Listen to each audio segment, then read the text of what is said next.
അതിരപ്പള്ളിയിൽ mic വെടിയേറ്റ കാട്ടാനയ്ക്ക് ഇപ്പോൾ പ്രാഥമിക ചികിത്സ നൽകുകയാണ് ദൗത്യസംഘം. 3 കുങ്കിയാനകൾ അവിടെയുണ്ട്.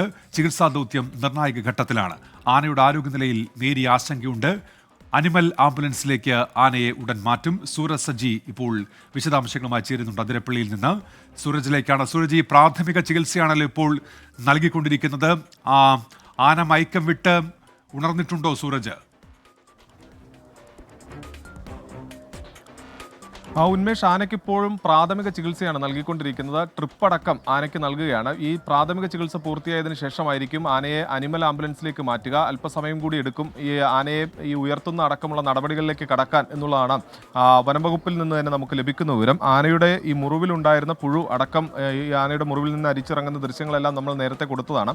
ഈ ആനയുടെ അത്തരം മുറിവിലുണ്ടായിരുന്ന ഈ പുഴുവും മറ്റും എല്ലാം പുറത്തെടുത്ത് കളഞ്ഞു. അതോടൊപ്പം തന്നെ ഏറെ ദിവസമായി ഈ ചെളിയും മണ്ണും എല്ലാം നിറഞ്ഞ അവസ്ഥയിലായിരുന്നു ഈ മുറിവ്. അത്തരത്തിൽ മുറിവിലുണ്ടായിരുന്ന എല്ലാ ചെളിയടക്കം നീക്കം ചെയ്തു എന്നുള്ളതാണ് ഇപ്പോൾ ഡോക്ടർ അരുൺ സക്രി അറിയിക്കുന്നത്. അതിനുശേഷം മുറിവിൽ മരുന്ന് വെച്ചു. ഇപ്പോൾ ആനയ്ക്ക് ഒരു ട്രിപ്പ് നൽകിയിട്ടുണ്ട്. ട്രിപ്പും മരുന്നും ഒക്കെ നൽകിക്കൊണ്ടിരിക്കുകയാണ്. അതിനുശേഷം മാത്രമായിരിക്കും ഈ ആനയെ അനിമൽ ആംബുലൻസിലേക്ക് മാറ്റുന്നതിനുള്ള നടപടി സ്വീകരിക്കുക. അനിമൽ ആംബുലൻസ് ഇപ്പോൾ ആനയ്ക്കരികിൽ എത്തിയിട്ടുണ്ട്. 3 കുങ്കിയാനകൾ ഇപ്പോൾ ആനയ്ക്കരികിൽ തന്നെ നിലയുറപ്പിച്ചിട്ടുണ്ട്. കോന്നി സുരേന്ദ്രനും വിക്രമും കുഞ്ചുവും നേരത്തെയും പല ദൗത്യങ്ങളിലും അരിക്കൊമ്പൻ ദൗത്യത്തിലടക്കം നേതൃത്വം വഹിച്ച കുങ്കിയാനകളാണ്. അവരെ സംബന്ധിച്ച് ഈ ആനയെ ഉയർത്തുക എന്നത് അസാധ്യമായിട്ടുള്ള കാര്യമല്ല. അതുകൊണ്ട് തന്നെ ഈ ആനയെ ഉയർത്തി ഈ അനിമൽ ആംബുലൻസിലേക്ക് മാറ്റാനുള്ള ഒരു നടപടികളിലേക്കായിരിക്കും കടക്കുക. ഒരു 10 മിനിറ്റിനുള്ളിൽ തന്നെ ആനയെ ഉയർത്തും.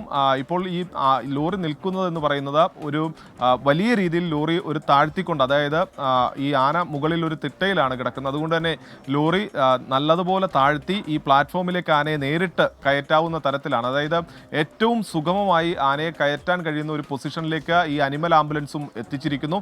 അങ്ങനെയെങ്കിൽ അല്പം തന്നെ, അതായത് അല്പസമയത്തിനുള്ളിൽ തന്നെ ഈ ആനയെ ഇതിനകത്തേക്ക് കയറ്റാൻ കഴിയും. ആനയെ കയറ്റുന്നതിന് മുന്നോടിയായി ഈ അനിമൽ ആംബുലൻസിൽ കൂടുതൽ ശക്തമായ വേലി അടക്കം സജ്ജീകരിക്കുന്നതാണ് ഇപ്പോൾ ദൃശ്യത്തിൽ കണ്ടുകൊണ്ടിരിക്കുന്നത്. അതോടൊപ്പം തന്നെ ആനയ്ക്ക് ട്രിപ്പ് അടക്കം നൽകിയിട്ടുണ്ട്.